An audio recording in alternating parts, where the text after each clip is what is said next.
Hello, Ben. Hello, how's it going? Thank God.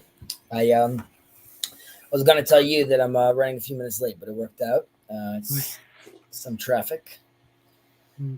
but I'm here. How are you, sir? Doing pretty good. I am have a few meetings coming up later today, but for now, the day has been pretty chill. Are you working remotely most of the time? Mm-hmm. Yeah, I got you. I got you. most of the week. Is that difficult? I guess it could be. I'm used to it now. I've worked this way for the last 4 years, Mm. 4 years, something like that. And before that, I've been doing a lot. I've been I have been writing a lot, so that includes a lot of working by yourself, like What do you mean writing? scripts, most of the stuff that actually got produced, but like just writing either scripts or fiction or stories, things like that. So it Any of requires a them? lot of remote work, and Any of then them bringing it inspired to by people. the Torah? Mhm. Are any of them inspired by the Torah? Um, Not too much. With the point that when I was doing them, even though there are a few interesting things when I look back that I kind of added, um, a few like an apple or something with an apple, but yeah. So My essentially, son came to me. He's like, but you're not going to believe it. I was like, what? He's like, I need to show you something. I was like, okay, what do you need to show me? He's like, look at this book I have. So it's this comic he has of Norse mythology. uh-huh. He's like, they're saying they have a different Adam v'Chava, and they're saying, I'm like, I know. He's like, but look, this story. I'm like, right, it's very similar. He's like, and they have a tree. I'm like, and they have a tree. He's Yeah. like, I'm looking for it. I'm looking for the snake. And then he found there's the Ragnarok snake. So Mm-hmm. right now he's just like, what's happening in my life? And I'm trying to explain to him these parallels, these stories that everyone's trying to reach, and everyone's trying to understand this story. So he's very excited. That's cool. That's nice. He's discovering the world. Right. I mean, this gets interpreted to, uh, like, do you think the actor Thor would want to know that I'm Jewish? I'm like, yeah, sure, Billy. I'm sure he's very excited. He wants to give them notes for their next movie. Mm-hmm. So we'll see. Anyways, so I was just thinking about it reminded me of the fiction. RJ, Yeah. shalom. How are you? I hope all's well. I see you have a new little picture, a little image. You have a chamsa, keeping it a little more traditional now. I see. As they say. Mm-hmm. Chamsa, Yeah. chamsa, chamsa. All right. Where were we? That's a good point. I need to do that. I think either we finished stopped in the middle or finished one. It's a good question. I think we might have stopped in the middle. Let me see. There are a bunch of small ones. Let me put it up here. The sorry, yeah. The five kinyanim. We are. Let's see if we finished. Rabbi Yossi ben Kasma. What we were talking about Rav Yossi ben Kasmia. What was the story over there? Yom He was Echad part of Paga Bi'adam. that's left Pagabi. He was walking, and then that's the whole crazy sequence of the story, right? Come to my city, there'll be rich people, you'll learn Torah, right? So he spoke about this whole interesting conversation that they had over here. How he asks for a name, he doesn't give him the name. Why does he assume that there isn't being Torah taught over there? We spoke about how this could potentially be even Rome at the time, because we spoke how Rav Yosef ben Kisma had a good relationship with the authorities. How, in an eerie way, at his funeral, people came, and that's also where they rounded up the other some of the other heavy hitters in that time, and that's where we have the 10 martyrs story. So there's that recurs as well. What else did we say over here? I want you to live with me. We spoke about how it came and spoke about how well first we explained how this guy's coming with a tremendous amount of money and trying to circumvent the conversation, which is, I'm going to come to the city. You guys won't have enough money to support me. So he's coming. He's like, don't worry about this. Like, this all could get paid for. You won't be dependent on, like we mentioned in the past in other occasions, you won't be dependent on the supporters of the Torah.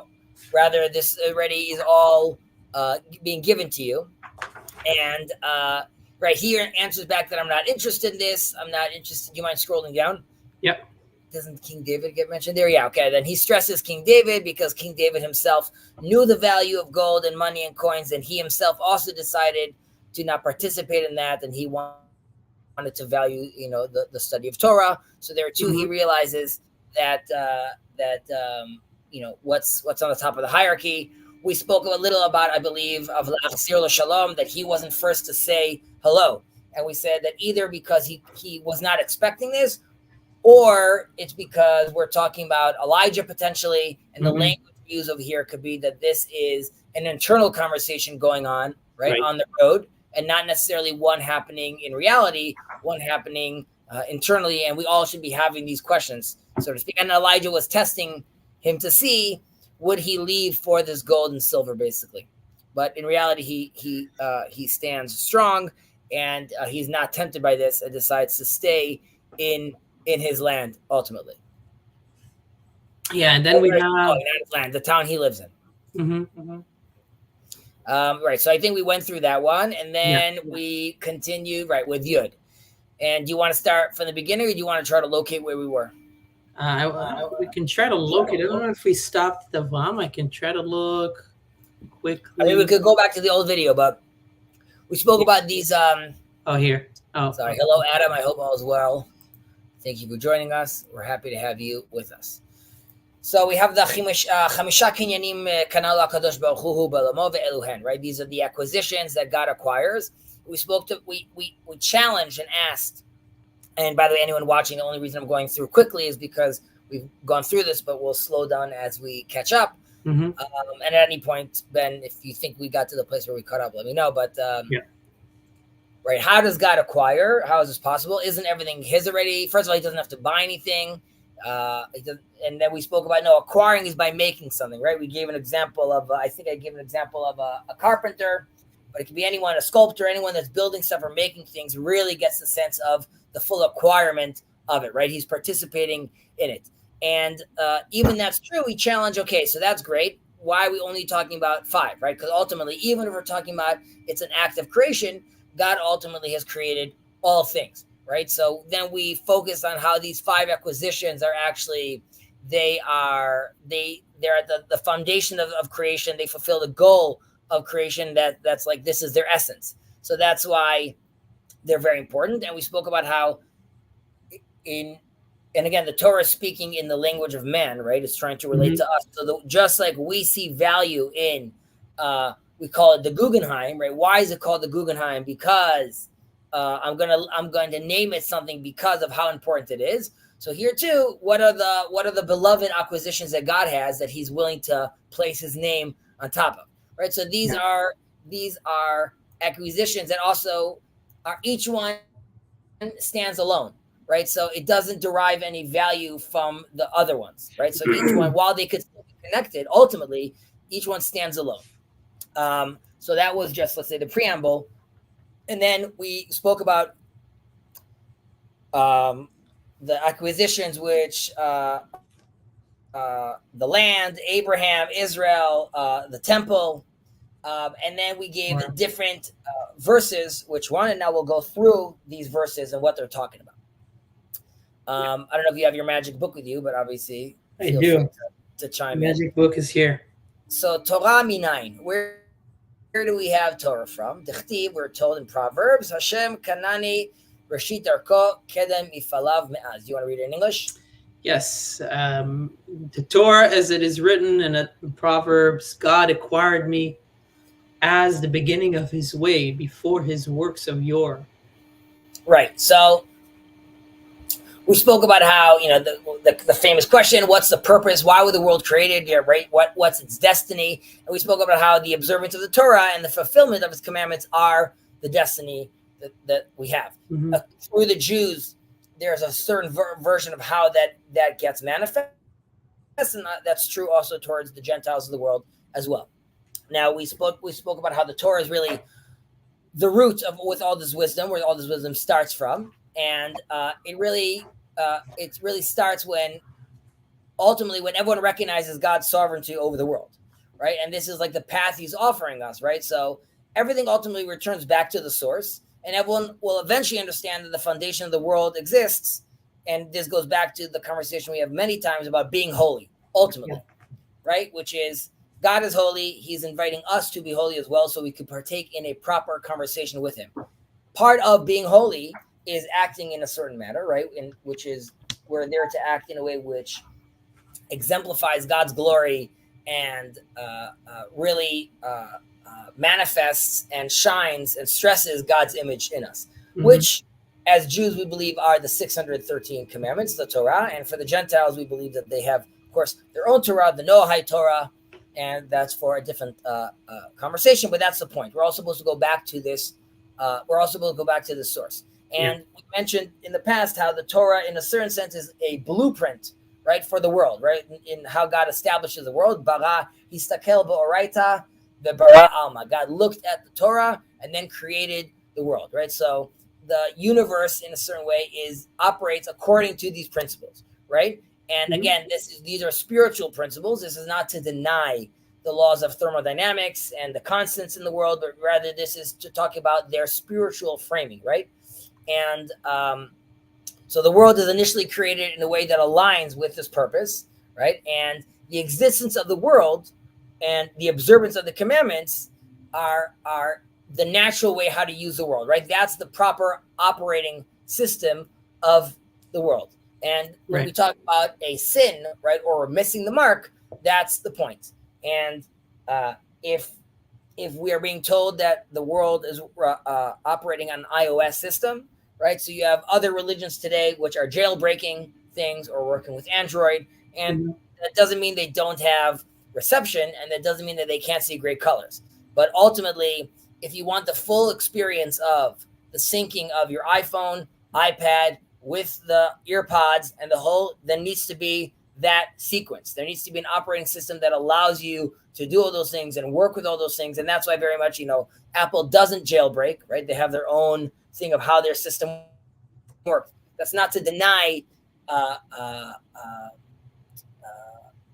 Androids. It just means we're offering a different experience. It's an interesting metaphor. I mean, they chose an apple that was bitten out of, right? That's true. Since then, we're trying to come back to perfection. They're saying we're not even there yet, right? And in a certain sense, you could even look deeper. That is the example of the tzimtzum, right? That there's a bite out of it, which means there's always a space where there's missing, and we're always trying to fill up that gap, ultimately. I don't know if Steve Jobs is, going to sign off on my analogy, so, I hope from beyond the grave he accepts what I'm saying, right? So, okay. The next is Shamayim ve'aretz minayin, dichtiv, ko amar Hashem, Hashamayim kis'i ve'aretz hadom raglai. איזה בית אשר תבנו לי ואיזה מקום מנוחתי. ואומר, מה רבו מעשיך השם כולם בחוכמה עשית, מלא הארץ קניינך. And I believe you said that is one of your favorite verses. Yes. Okay. So you want to read that in English? Let's do it. So it is the heavens and the earth, as it is written. So says God, the heavens are my throne and the earth is my footstool. What house then can you build for me? And where is my place of rest?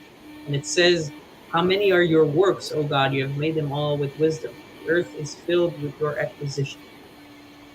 Right. Very, very powerful sentence over there. And there's echoes in it also of saying, like, when the prophets are saying, I don't actually need your sacrifices right here too, as far as like the heavens, right? Because anything that could actually engulf or encase God. So obviously, no, right? We can't actually fathom these things, but ultimately, the heavens and the earth, right? From a symbolic point of view and from a philosophical point of view, the Torah needs a framework, right? Because where is this Torah actually being observed, right? Where am I actually manifesting this Torah? Yeah. And where can I realize it in the world? And the place is, it happens in the heaven and the earth, right? So this is the entire universe, as we said last time, is the body of the body of is creating the body, and the soul, and it houses the Torah, which is the soul, right? So that's in a certain sense, but like that could only be realized, and this goes back to Adam and Eve, right? When they're eating from the apple, so to speak, right? Or if we are symbolically, if Adam and Eve, if we're talking about like a conceptual period of time, right, of the development of the subconscious, and during that period, I can't actually, or let's say thinking about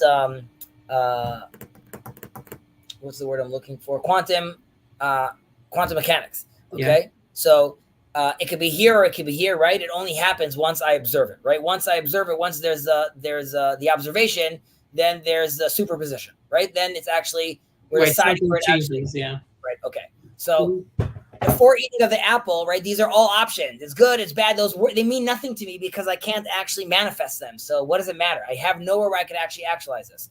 Once I eat from this apple and I observe it, and the superposition has happened, right? This is now a place where I can start playing out this reality, right? So I, in a certain sense, and I think I gave this example last time, the Zohar gives this example of the deer that's pregnant, right? That's nervous to give birth because like it's going to be painful and it can't make a decision, right? It's in that twilight zone, right? It's clearly something new is supposed to emerge, but because the person's not letting it happen, it's neither here or there. The Zohar says comes the snake and bites it, and because it's distracted by the bite, the baby comes out. So here, this is alluding to the snake, right? Which of course also was created by God, and the sense was that forbidden wisdom is, that observation. Doing that requires a choice, and we could look at it as a fall or a sin, but in reality, that's where the game could be played out.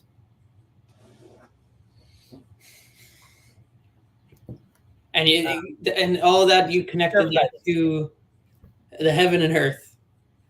Well, I'm going off a little off the cuff. No, it's okay.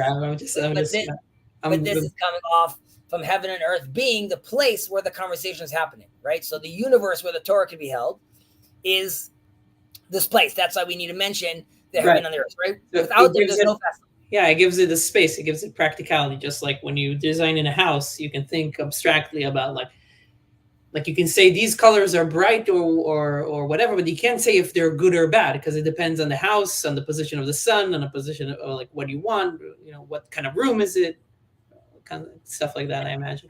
And this goes again to what we mentioned, I believe, also last time, which is that big tension with the 10 martyrs, right? When God says silence, when they ask, is this the Torah and this its reward, right? Because to them, they're still looking at that place from the colors, and they can't gauge.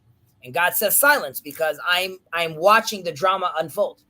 And that's why while we have discussed many times how Gamzu Latova, that God created the evil, that evil itself ultimately has a divine spark in it, these are lofty ideas that we could talk about.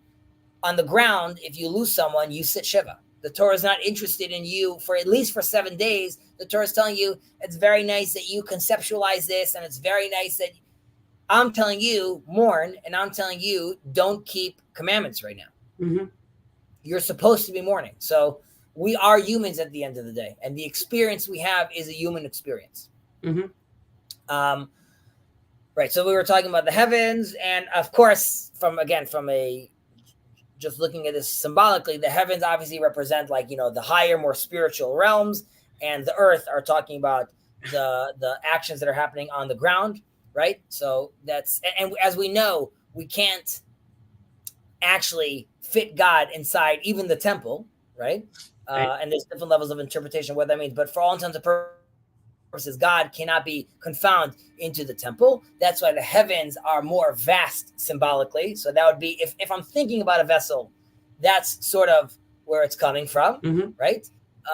And if I want to talk about the more earthly things, then I'm going to talk about the step stool, right? The throne would be happening in the heavenly, the step stool, which also I don't fully see, right? God is more concealed. When I'm looking at a step stool, I don't really see the back of the chair. I'm not necessarily realizing who's sitting on top of it, right? I'm only seeing the base. And this has to do with our experience in this world, right? Where we get to one of the strongest evidences, one of the strongest evidence data point for God's existence is his concealment, right? The fact that it's so clear that he's missing is sort of the indication that he's there. But of course, because it's more concealed, we look at it as the footstool. And with regards to the heavens, where it would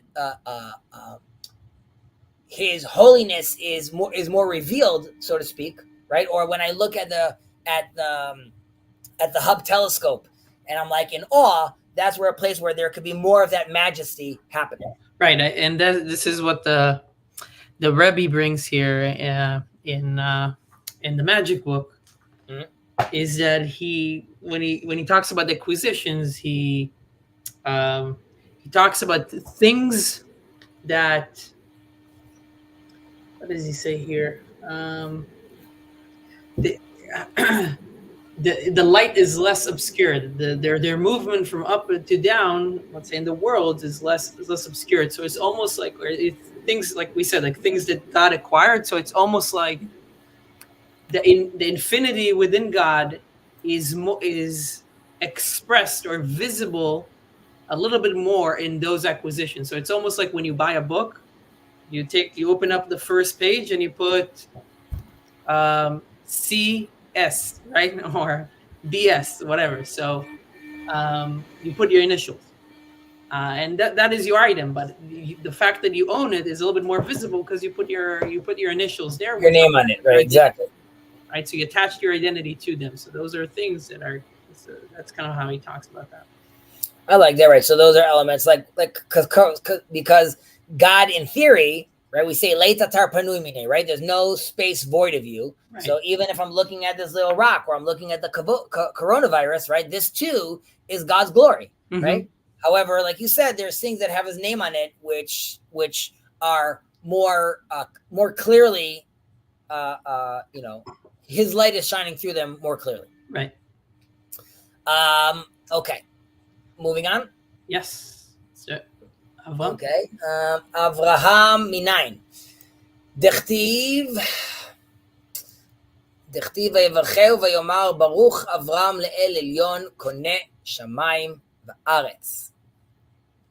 And he, once again, Abraham, right? Abraham, as it is written, right, in Genesis, and he blessed him and said, "Blessed be Avram to God Most High, acquirer of heavens and earth." Right. Notice over here, this is before his name change, right? This is still Abram before Avraham, which has many deep interpretations and reasons why that name has changed, also for a later time. But there is a focus. Now we're meeting an individual, right? So we spoke about now we acquire the Torah, and we acquired the place where this is happening, right? The world where this is happening, the heavens and the earth. Now there has to be someone that needs to fulfill the purpose of the former two acquisitions, right? Yeah. And so Abraham is one of these acquisitions, as we just said, and he's the first to really spread God's belief in the world. I know historically there are other elements of that, understood, but Abraham is very unique in this way. And just to go on a little tangent over here, we read about Enosh, the time of Enosh. Right. And Az huchal likro b'shem Hashem. Right. That's when they started using God's name. So there's interpretations which this is when people started blessing and recognizing God's name. However, the Baharal looks at Az huchal from chilul, from desecration.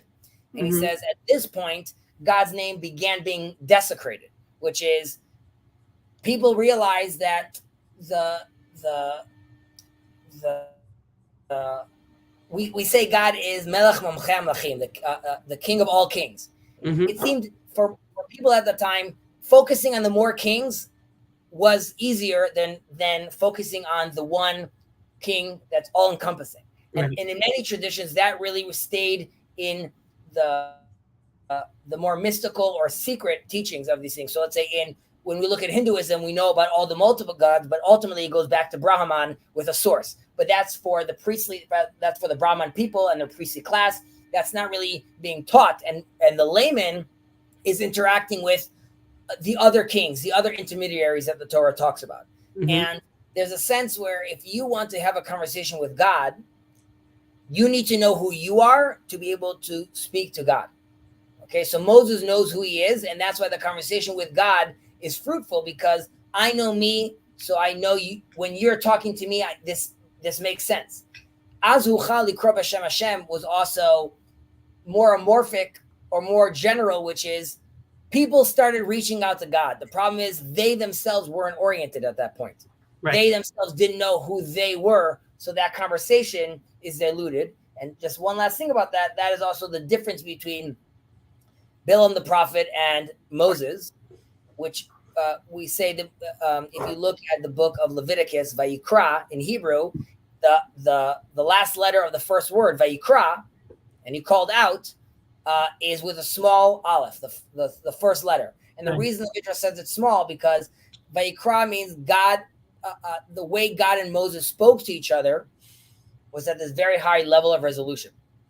And Moses felt embarrassed by this. He didn't want to take all the credit, so he made the aleph smaller. With Bilam, which our sages tell us was as powerful as Moses, but for the rest of the nations, it says Vayikar, okay, which is one has to do with personal knowledge, one has to do with sort of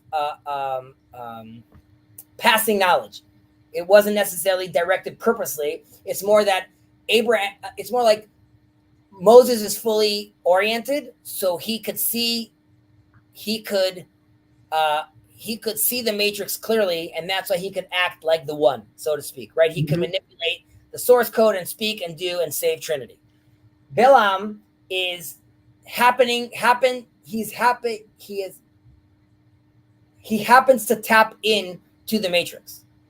So Vayikar is something that's not happening intentionally, more that he is aware of that code, and that code is everywhere, so he manages to see it.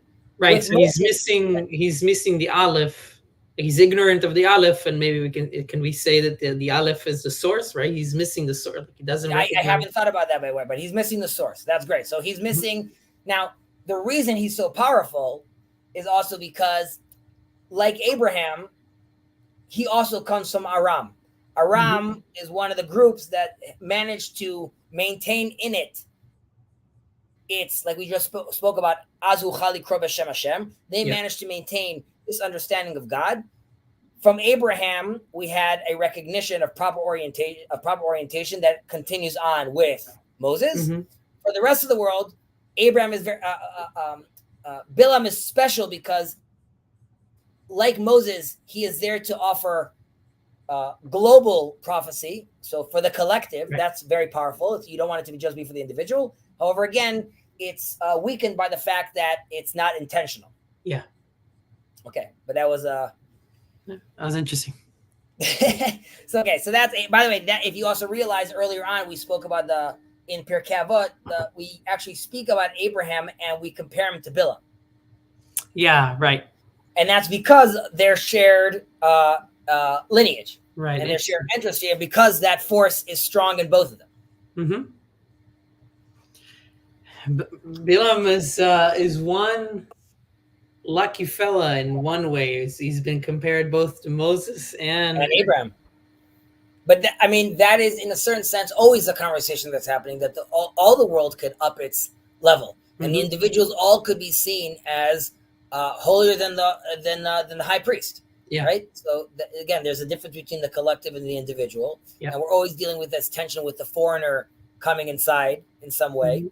Ultimately, Bilam prophesizes that he wants to die a righteous death, and he wants to be with the people of Israel. So hopefully, one day that could actually that could actually happen. And I really think that in the world today, slowly but surely, all of us are trying to distill and have more of that clear conversation, that better frequency, as we're trying to understand, God. Okay, so Abraham, like we just discussed, is very serious. Right, he rediscovers the sovereignty of God. Right. Yeah. And we said there's 4 people like this: Abraham, King Chizkiyahu, Messiah, and Job. These are all individuals that come to God on their own, right? They're not brought into it. Rather, they come to God by themselves. Interesting. Somebody just told me about there's a interpretation, I guess you can say, that when it talks about how the Israelites can go into the land, it says that they can go into the land, and the word that it uses kind of you can connect it to Job, and the fact that Job, when he died, his spirit or his protection of the land, supposedly in this interpretation, he was like also the prophet of the nations. Once he died, his protection over them is gone away. So that meant it was the right time for the Israelites to actually enter the land. Is this in relation to the spies, the Meraglim? Yeah, that was in relation. We got there. Let me write this down. I'm not aware of this. There is a word that connects it, something with Eretz Utz, but I can. Eretz Utz is the land of Oz, right? Yeah. Yeah, but yeah, there's some word there that is connected. I'm gonna search for it. There's some word that connects Iyov, the Meraglim, and coming into the land.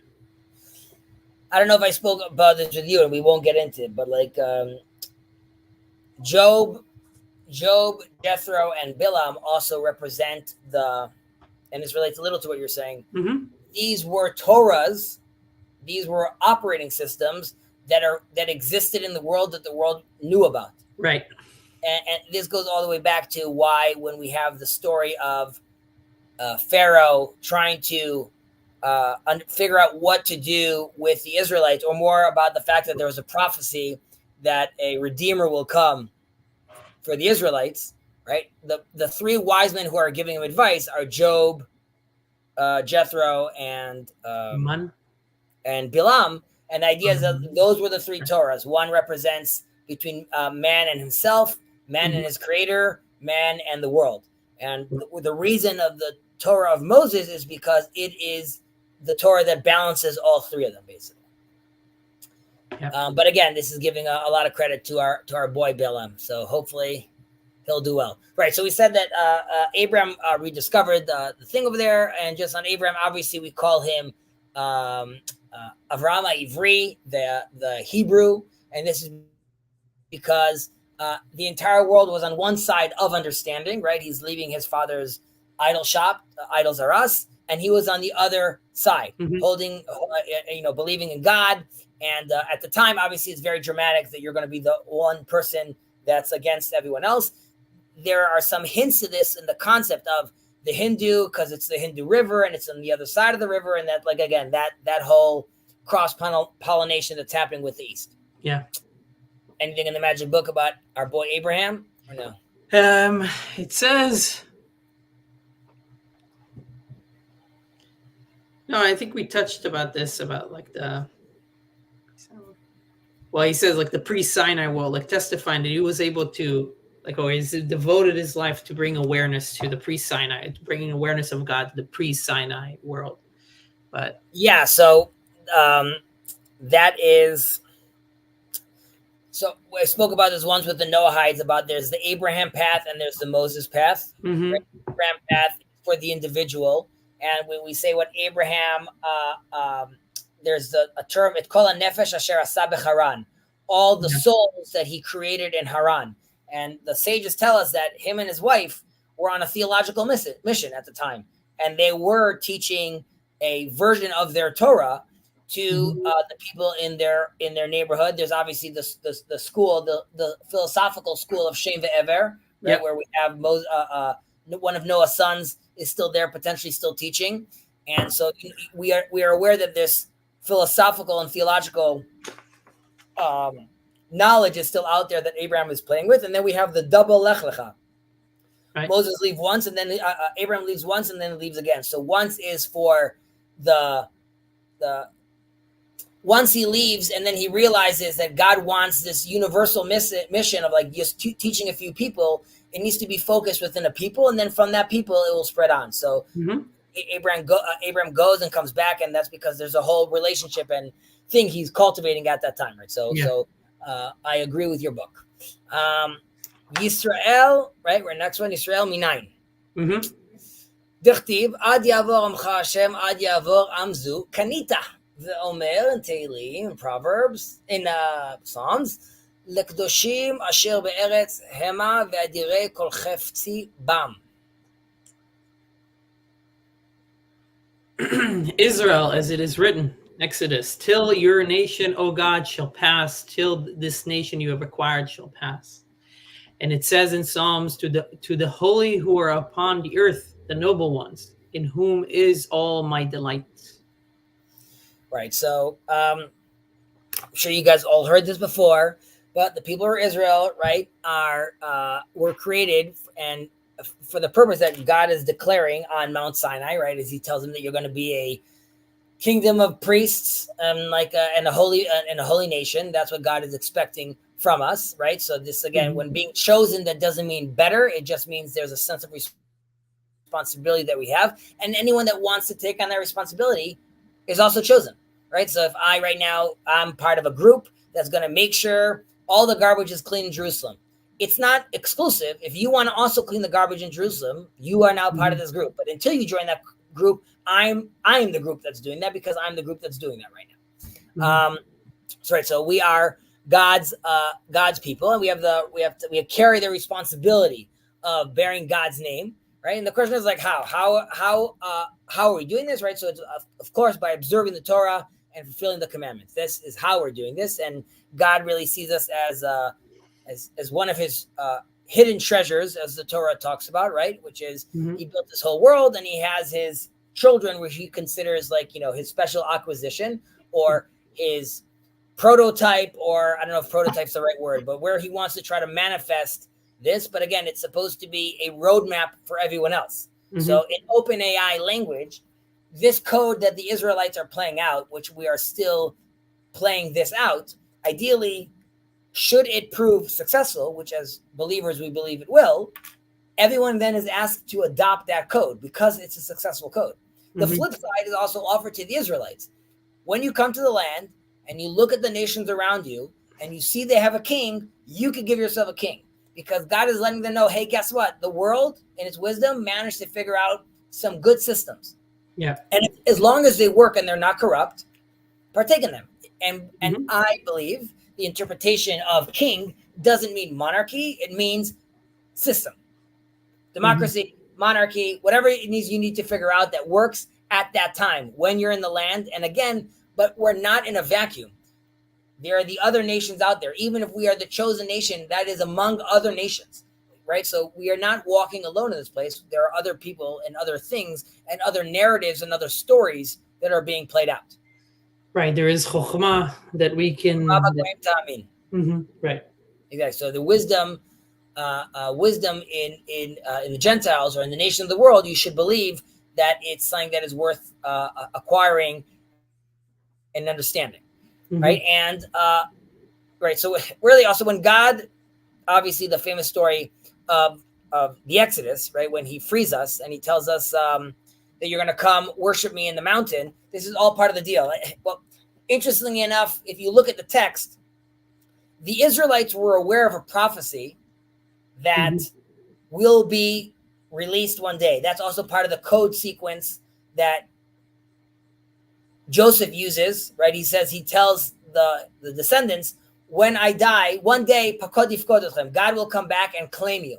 Right. And God tells Moses, tell them, they will know that you're the real deal when you say the magic word.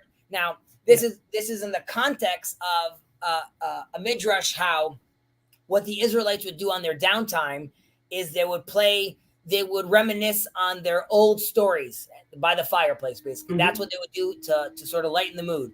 These lost stories connect to a different midrash that says that, the Levites are already coming down with some scrolls of these ideas, right? So you could imagine the Israelites sitting down talking about Jacob and Abraham and talking about the good old days, and one day we'll be back.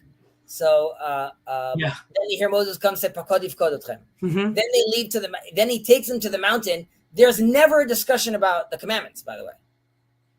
And that's why also when he tells them this, like they respond to Moses. Right. Kol asher yomar naaseh. Right. Anything God tells us to do, we'll do, which is basically like, we believe that you're the guy to take us out of Egypt because that happened. We saw that. This whole Torah thing and commandment stuff, it's not good enough for us to hear that from you. Your word was good enough because you use a sequence of a promise to get us out of here into a land. This whole conversation about Torah, that is like an add-on in a certain sense. I mean, we are being it could have almost been that the Israelites had a choice. If they acted in a certain way, maybe they would have been fully redeemed, right? And they didn't need this whole story. Obviously, that negates the idea we have, or that contradicts the idea we have of the Torah is a blueprint and God is creating the whole world. But you could even say that the Torah being a blueprint, it allows it to manifest in different ways. Because of what happened, it needs to manifest the way it did right now, which ultimately leads us to 2024, you and I studying this scripture on the computer, right? But it could have played out in a different way, right? So this is, again, so the people of Israel, he gives them the Torah, he took them out of people. Ultimately, it's also, we should realize that it's giving of the Torah and acceptance of the Torah is really continued throughout the 40 years, right? Towards the end in Dvarim, in Deuteronomy, it says, "Bayom hazeh," in this day you become a people. Right? But now this is already towards the end, and this is after most of these people that were there in Sinai already passed away. Right. So there's a sense where he's saying not only when you left Egypt, but rather this is still ongoing. There's the famous Talmud that lets us know that only in the days of Mordecai and Esther do they actually accept the Torah willingly, right? Because during Sinai, there was this sense of like fear, awe, we have to do this. Only then when God was nowhere to be seen, yet they were redeemed, did they actually realize, okay, no, God is over here and we are now taking on this mantle on ourselves. And that would be even more than the 40 years. Really, the Torah is something that is constantly, the Torah is really the purpose of our existence as the Israelites. And from this fact, really, this is like where the special connection with God stems from, right? Which makes us the acquisition. The idea that acquisition 1 is the Torah, and then acquisition 3 is the people, are the people that could actually manifest and actualize this Torah as well, right? So this is part of this acquisition. Yeah, it's interesting. Sure. This is a whole rabbit hole, but so we don't have to go into it. But I mean, like this whole talk about like the accepting the Torah and the let's call it the 2 stages, right? The stage where the Israelites just say, they don't hear about the command. They're just like, we'll do it, right?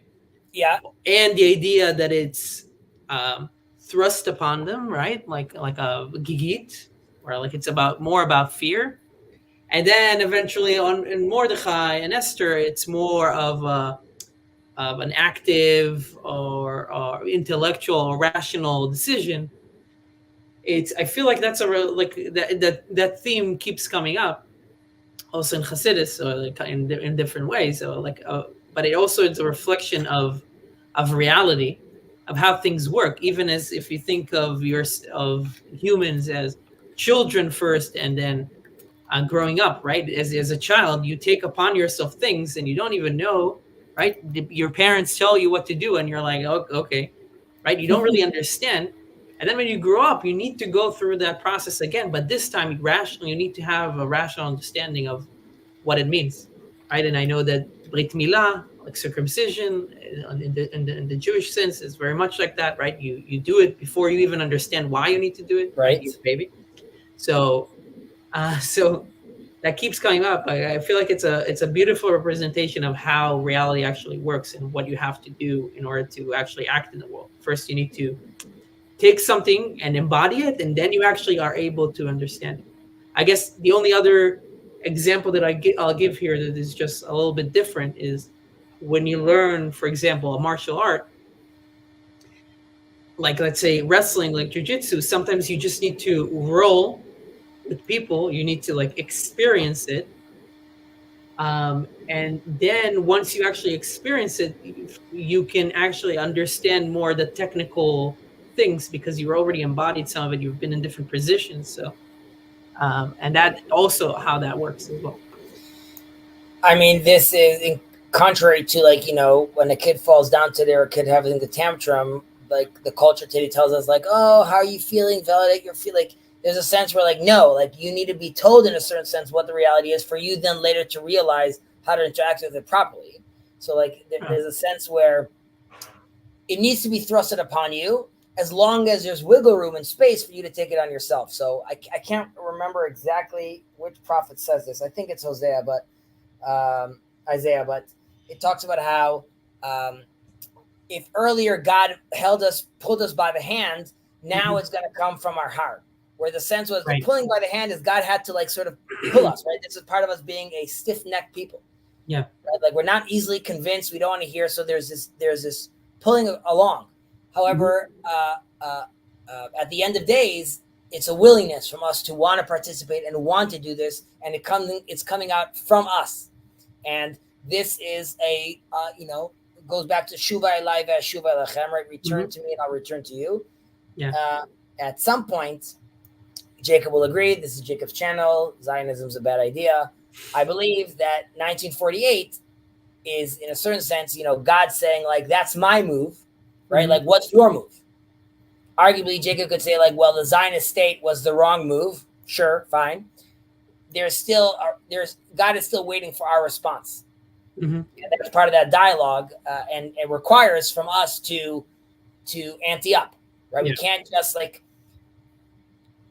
when you have something like 1948, then, like, to then be like, no, I wanted the miracle to be like more exact, and you're like, well, that doesn't happen that way. Like this is what the miracle looks like. So, right, but that's for a different day. Okay, Beit HaMikdash, the temple, correct? Yes, and by the way, just to let you know, I have a hard stop in 7 minutes, or 7. Okay, Beit HaMikdash. Well, just be a good Jew. No, Beit HaMikdash, Minayin. So I guess we'll finish next week. Then we'll do 11. Yeah, 11 is small, so we can do 11 and then kind of just like talk about next step. Yeah. Okay, Beit HaMikdash Minayin Dechtiv Machon Shivtecha Pa'alta Hashem Mikedash Hashem Konenu Yadecha Omer Ve'Yaviam El Gvul Kodsho Har Ze Kanta Yameinu. Okay, so the holy temple, as it is written. Yamino. Sorry. What? Sorry. Yamino. Yeah. Oh, Yamino. Yeah. The holy temple, as it is written in Exodus, the base for your dwelling that you, God, have achieved, the sanctuary, O Lord, that your hands have established. And it says in Psalms, and he brought them to his holy domain. This mount is his right hand has acquired.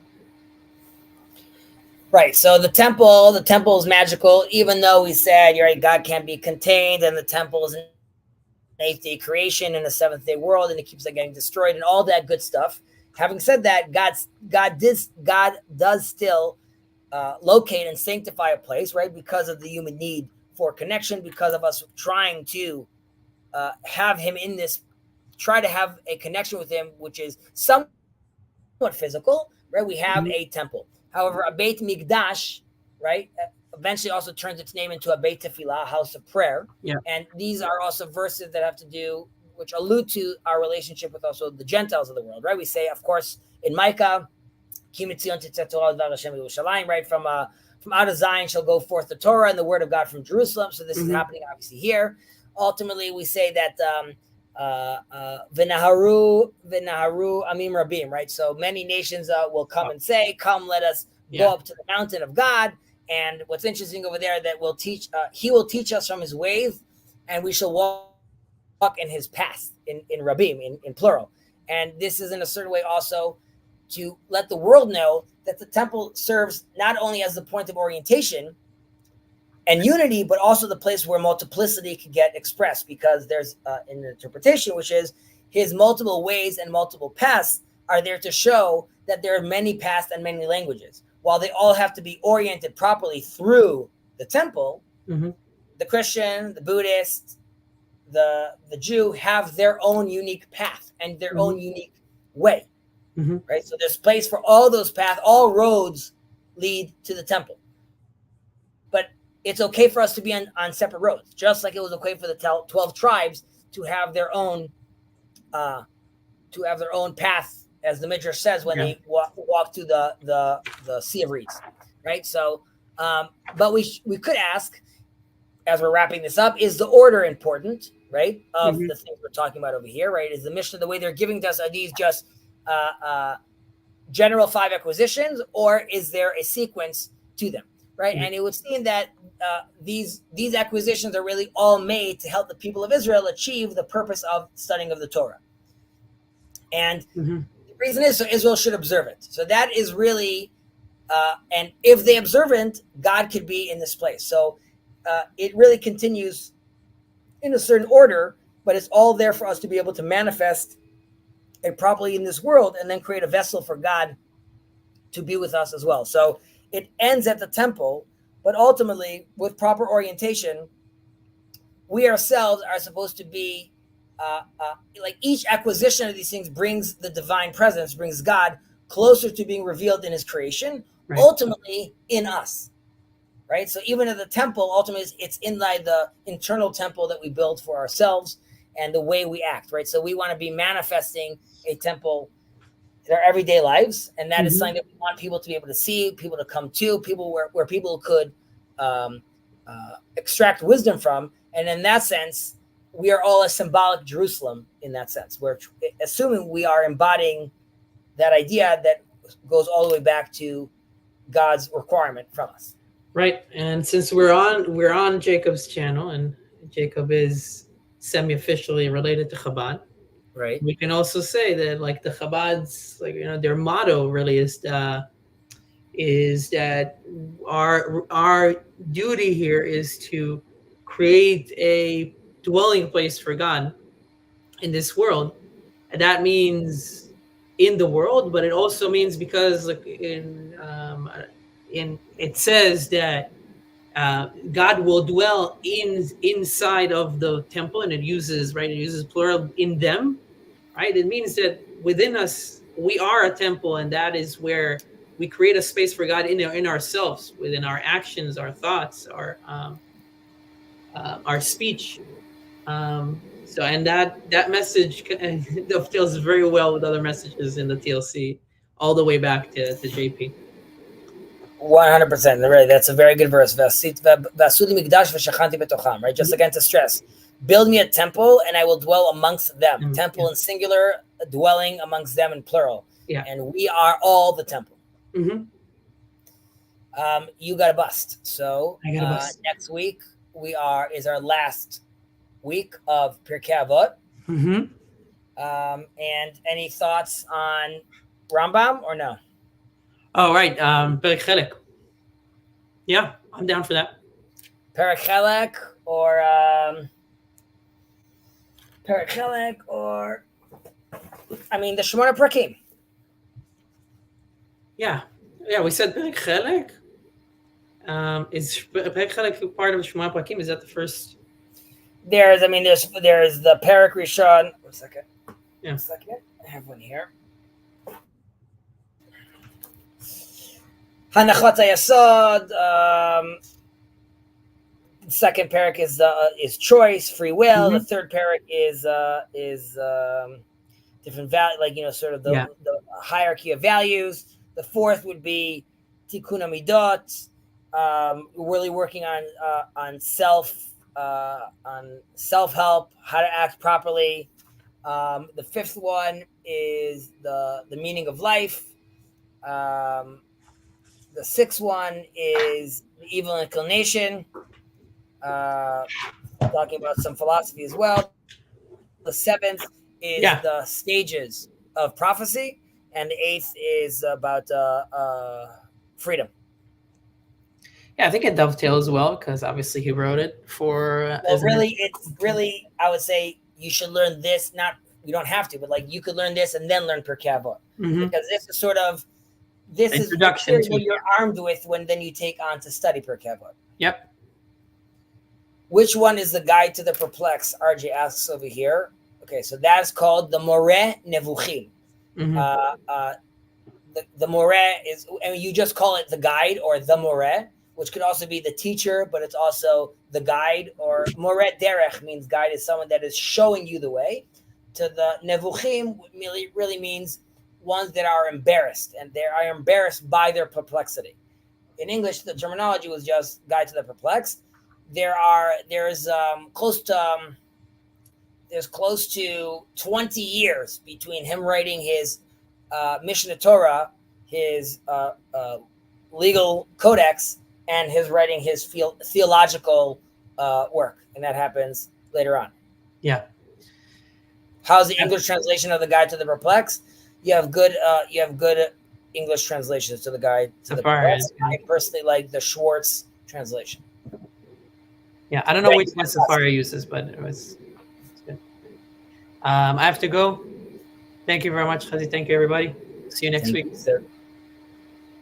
See you next week. I will hang on for another 5 minutes. And then I'm going to go. Usually I would hang out for longer, but other commitments that I have. Exciting, though, that we're finishing Pirkei Avot next week. How long have we been working on it? Actually, would be interesting to know. But if we do the Rambam Maimonides, very, very exciting, very good. I recommend. There's a lot of good stuff, a lot of good topics there. So I would recommend people joining on. How long ago did we start? Let's see, number 9. A year ago. Wow. Okay. It's been exactly a year. So that's pretty cool.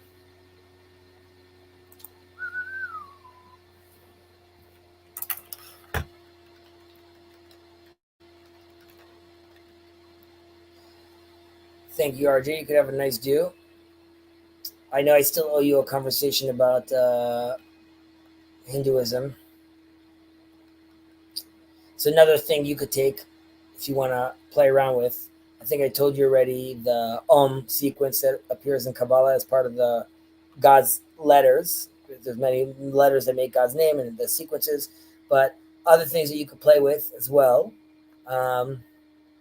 is the fact that in the silent prayer, the Shemona Esrei, or the standing prayer, when we bow down, the idea is that your 18 vertebrae will show, and that gives an example also about a snake sort of coiled around your spine.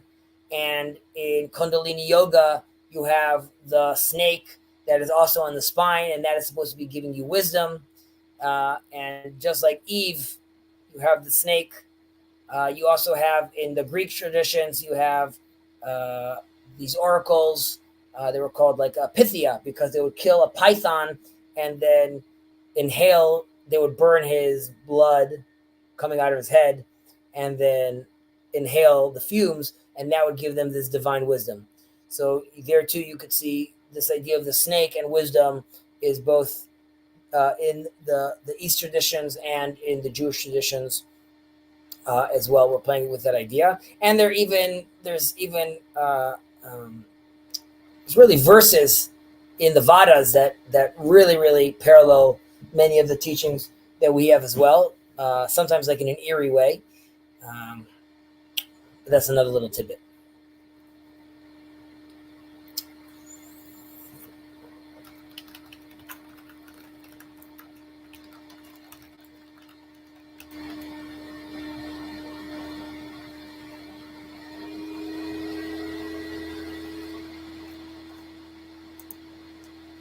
Are Kabbalah and Hinduism evolved separately in your opinion? Yeah, I definitely think they eventually evolved separately, and this is relates to something I mentioned in the stream. Uh, um, I want to see the verse in English though. Anosh az kuchal. So, and I need it in Sfaria. So I'm going to answer your question, but I just want to connect to it. Where is this? This is in Genesis 4:26. Okay. So in Genesis, um, in Genesis 4, we're told. I want to read what the word is in English, but they started, and this predates Abraham. Let's see, Daled 26. Okay, and to Seth, in return, a son was born, and he named him Enosh. It was then that Adonai began to be invoked by name. Okay, and usually we look at that as being that this is a phase shift, a level up. But there's an interpretation that that's when God's name gets God's name and his understanding of him being the the the unmoved mover, the source of all. Many of the traditions rather play around with the ideas of the intermediaries and not go back down to the source, and that stayed a more hidden tradition in other religions as well. And if you dig deep into them, you realize that they're all going back to a certain source, but then they have all these other gods and intermediaries. So I think, according to an understanding that I'm comfortable with, that it is possible, reading our texts and our sages, that Abraham has an effect. The teachings of Abraham have an effect on the East. We see this through the concubine, the gifts he gives the concubine son. There's different interpretation of what that means. And I believe that there was theological ideas that were gifted and given to, was given in the East. Later, I believe that was corrupted by other ideas and other influences. However, the core, if you remove the layers, as we call the klipa, the shell of impurity, then I believe we could start seeing more of the similarities. But they eventually developed into separate things.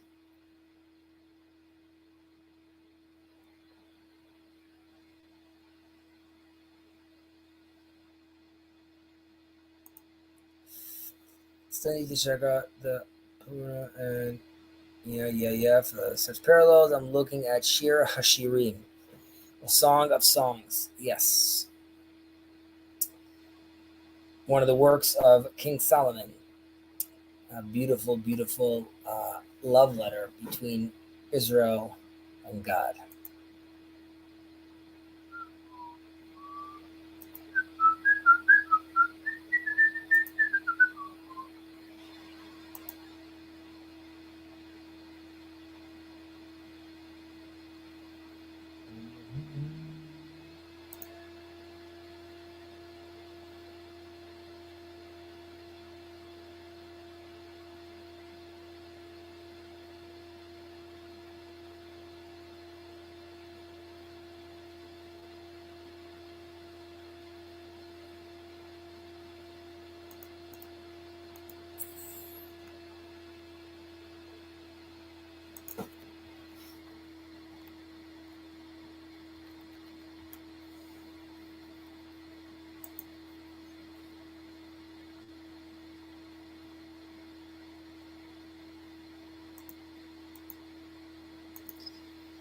I think Vada means knowledge. Veda, yada. Okay, I see what you're doing over there. Then, and on that, um, in that vein, you also have the idea of Abraham and Brahman, right? That idea, and there's Sarah, his wife, and there's Sharisti, it's a goddess, or it's one of the famous texts that they read that also is seen as the feminine. So that's another parallel over there.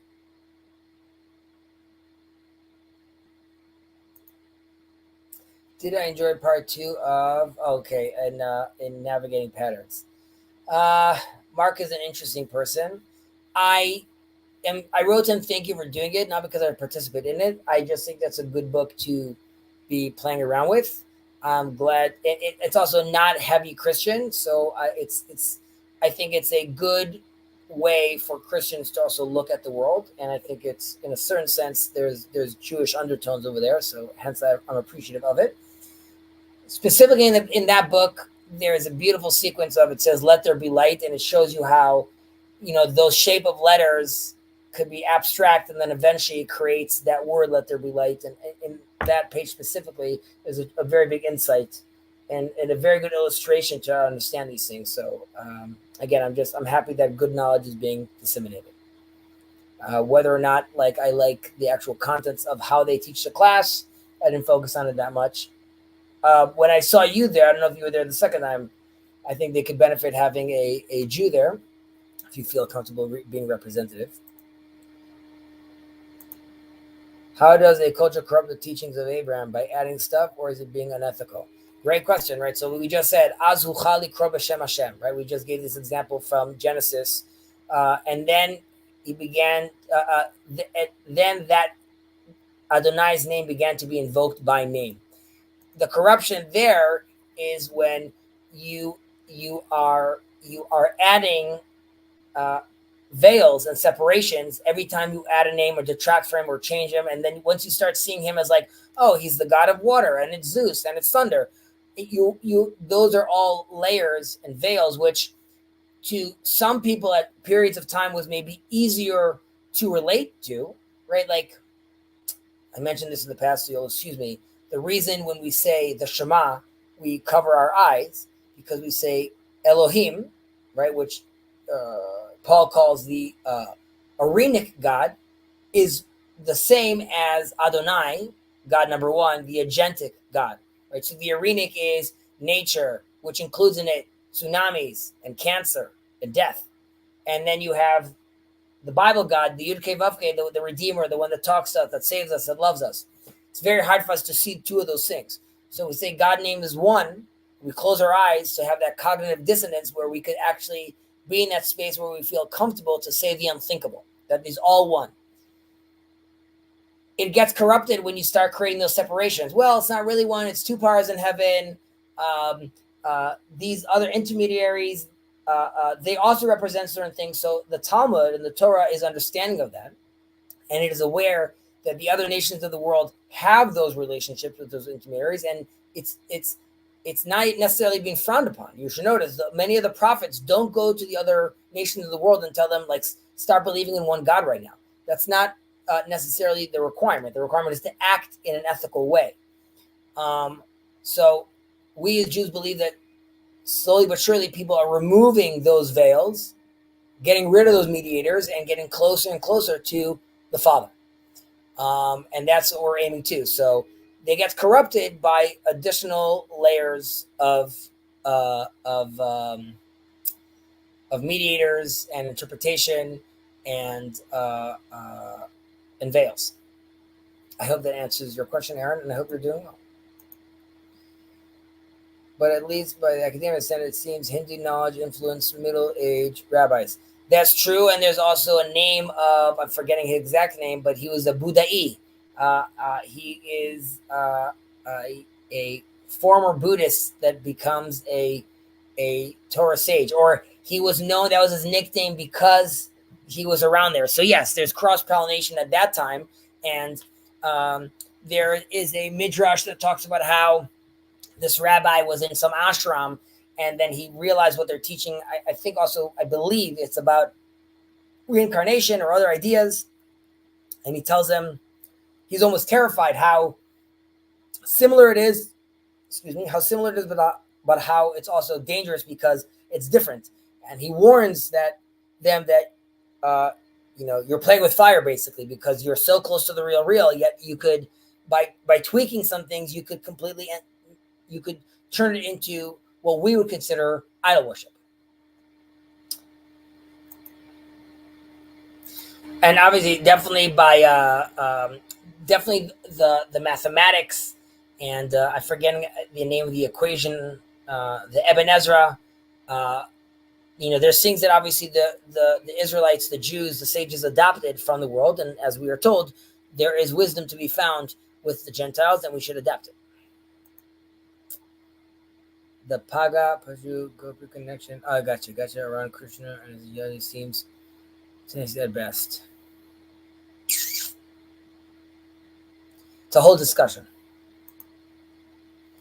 To that last point about the member of the tribe being on the panel, from my interest, if you've read the book, are there any diagrams you feel are particularly or probably relating to the Sabbath one? First of all, the answer is yes. Unfortunately, all my books are in storage right now, and because of the move, so I can't show you the page. But I remember again the diagram towards the beginning where it says "Let there be light." I think is an important diagram to talk about, and the Sabbath one I think was also fairly good.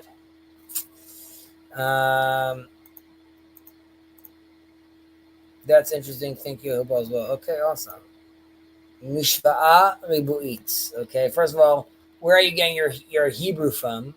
It's always impressive to see that.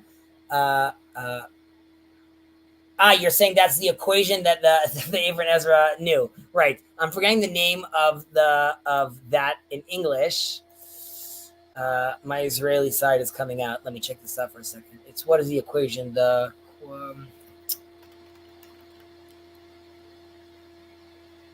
quadratic equation. Yeah. So I believe that is right. We have a zero, and that is being also kicked in later on. To the point we don't know what that is. Also in Judaism, again, the zero is there's a lot there. There's a lot in zero. There's a lot in the concept of Ein, of like zero not being nothing, but like from the nothingness. Ein Sof. This is like a Kabbalistic understanding. This is when God asks Satan in the Job story, Me'ain bata, there's an interpretation which says, not where are you coming from, but you've come from the Ein. You've come from the Ein Sof. This is where the evil could come out from as well, due to the retraction, due to the Tzimtzum. Okay. Take care. Believe in yourself. Hopefully I will see you guys next week for our conclusion of Ethics of Our Fathers. And we will move on to the study of Maimonides and his 8 chapters, which is, there's a lot of good stuff over there, a lot of good stories. And it's probably going to be a slow roll, I'm assuming, just because there's a lot there. And each chapter is going to be probably like a few weeks to go through each chapter. So, yeah, I'd say probably there's like another year journey over there. But we've done a year, and it felt like it went by much quicker. And this is due to the fact that we enjoy studying Torah. It's fantastic studying it together with like-minded people who our shared goal is orienting us closer towards God and unveiling his image in us slowly but surely. Now the queen comes, Sherry. Yes, Sherry, Maimonides. We're going to take on Maimonides. And even though he is a rationalist, we're going to try to put a little, maybe a little mystic love in there. We'll see. It's kind of like God is loving, but he isn't a God of love. He is God. There are multiple aspects to a person, so why shouldn't be the same to God? There are attributes that God tells us, though. Ma'ani rachum afatarachum, right? Just like I am merciful, so are you merciful. So, of course, we don't know what that means that God is merciful, but he is giving us a hint, some sort of shadow. If I'm seeing my silhouette, I could still understand something. So God has given us some indication of what he's expecting from us. And we all have much work to do, I'm sure. Have a good one. Maimonides. Don't forget to bring the men of Shevitz. Sherry also is a wellspring of knowledge and wisdom. Okay, now for real, I need to go. It's always fun to stay.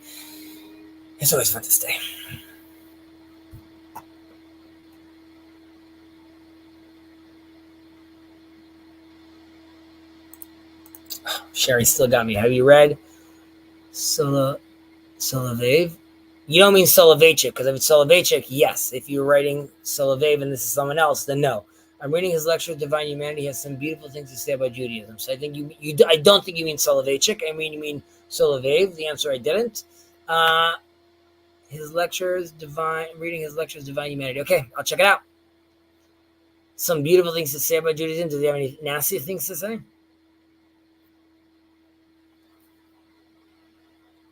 Vladimir.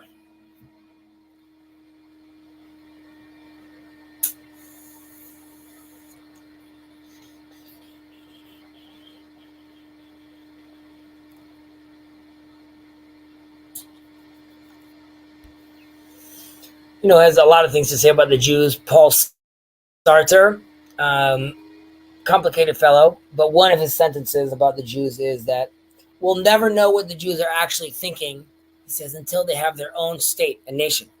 And in a certain sense, that relates to the whole Noahide movement, which is up until this point in history, speaking to the Jews was always like, well, they need because of the censors they're saying this, and because of economic reasons they're saying this, and because of persecution they're saying this. We never get our full experience because we are always need to be aware. Only once we come back to the land do we feel the confidence to actually express our Torah, express our opinion, and hopefully, like I've said many times, manifest into our universal mode. But that requires us speaking, and it behooves the world to be listening. To be clear, I'm not talking about myself. Ignore me. I know nothing. But there are people over there that know much and represent Judaism in a very nice way. And this is it's a new dawn with that, and that could only happen in a brave space where we all get to talk together. So again, I thank all of you for creating a space and cultivating a space where it allows for a conversation like this. And I hope our message, my message, and the little I know of Judaism could help illuminate some of our world. And now for real, take care.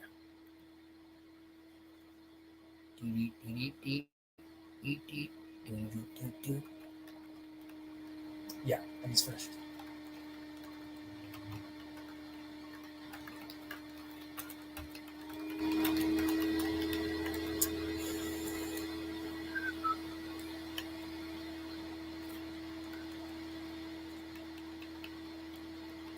I'm still alive. Bye, Sherry. You have helped me out a lot. Thank you. I appreciate that that's what you feel, and you have helped me out tremendously as well. From strength to strength.